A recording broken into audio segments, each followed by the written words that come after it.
உலக ராணுவ சக்தியின் முக்கிய அடையாளங்களில் ஒன்று ஏவுகணைகள். சில நிமிடங்களில் ஆயிரக்கணக்கான கிலோமீட்டர்கள் தாண்டி மிகப்பெரிய அழிவை ஏற்படுத்தக்கூடிய ஆயுதங்களாக இவை கருதப்படுகின்றன. உலகில் மிகவும் ஆபத்தான 5 ஏவுகணைகளை இப்போது பார்க்கலாம். 5வது இடத்தில் இருக்கும் ஏவுகணை ட்ரைடன்ட் 2T5. இதை யுனைடெட் ஸ்டேட்ஸ் மற்றும் யுனைடெட் கிங்டம் பயன்படுத்துகின்றன. இது சுமார் 12,000 கிலோமீட்டர் தூரம் வரை தாக்கும் திறன் கொண்டது. 4வது இடத்தில் இருக்கும் ஏவுகணை TF-41. இந்த ஏவுகணையை சைனா உருவாக்கியுள்ளது. இது சுமார் 15,000 கிலோமீட்டர் வரை பயணம் செய்யும் திறன் கொண்டதாக கூறப்படுகிறது. 3வது இடத்தில் இருக்கும் ஏவுகணை RS-28 ஷர்மத். இந்த ஏவுகணையை ரஷ்யா உருவாக்கியுள்ளது. உலகின் மிகவும் சக்தி வாய்ந்த அணு ஏவுகணைகளில் ஒன்றாக இது கருதப்படுகிறது. 2வது இடத்தில் இருக்கும் ஏவுகணை ஜெரிகோ 3. இந்த ஏவுகணை இஸ்ரேல் நாட்டின் நீண்ட தூர பாலிஸ்டிக் மிசைல் ஆகும். முதலிடத்தில் இருக்கும் ஏவுகணை வாசாங் 17. இந்த ஏவுகணையை நார்த் கொரியா உருவாக்கியுள்ளது.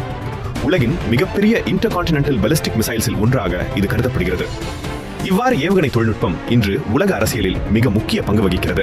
பல நாடுகள் தங்களின் பாதுகாப்பை வலுப்படுத்தவும் எதிரிகளை தடுக்கவும் இந்த வகை ஏவுகணை அமைப்புகளை தொடர்ந்து மேம்படுத்திக் கொண்டிருக்கின்றன. அணு ஆயுதங்களை ஏந்தக்கூடிய இந்த ஏவுகணைகள் சில நிமிடங்களில் கண்டங்கள் தாண்டி பயணம் செய்யும் திறன் கொண்டவை. அதனால் தான் இவை உலக ராணுவ சமநிலையை நிர்ணயிக்கும் மிக முக்கியமான சக்தியாக கருதப்படுகின்றன. ஒரு நாடு எவ்வளவு சக்தி வாய்ந்த ஏவுகணைகளை கொண்டிருக்கிறது என்பது அதன் ராணுவ சக்தியையும் உலக அரசியலில் அதன் தாக்கத்தையும் தீர்மானிக்கிறது. எதிர்காலத்தில் ஏவுகணை தொழில்நுட்பம் இன்னும் வேகமாக வளர்ந்து உலக ராணுவ போட்டியை மேலும் தீவிரமாக மாற்றும் என்று பல நிபுணர்கள் கருதுகின்றனர். உலக அரசியல், ராணுவ சக்தி மற்றும் சர்வதேச நிகழ்வுகளை பற்றி மேலும் தெரிந்து கொள்ள இந்த சேனலை சப்ஸ்கிரைப் செய்யுங்கள்.